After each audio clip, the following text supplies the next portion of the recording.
Hello! Dito sa Metro Pasig, Halika na't magpabudol tayo dito. doon, ang unang tumulak sa amin, ayun, si Pipi Jason! Dito sa Metro Pasig, laging masaya Lagi nakakatuwa.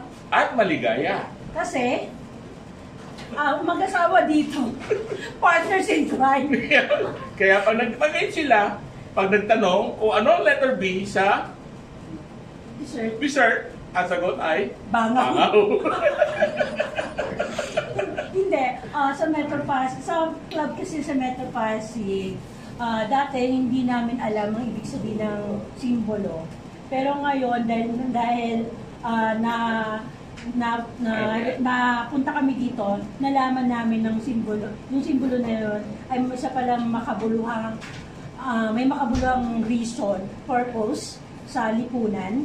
So, dati akala namin nabudol lang kami. Si Jason, yung pala, yung pudol pa lang yun, ay may kahinat na mas magandang pupuntahan. Bilang mag-asawa, dapat kasi partners lang kayo pala kung saan kayo nandoon. Para walang pagdudula. Correct? Palagi tatandaan, hindi lang sa kaliwa, sa kanan mo rin siya. Yes.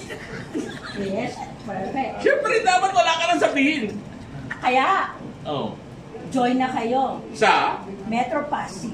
dito lang sa Rotary Metro Pasig. Because Rotary Metro Pasig, Love City.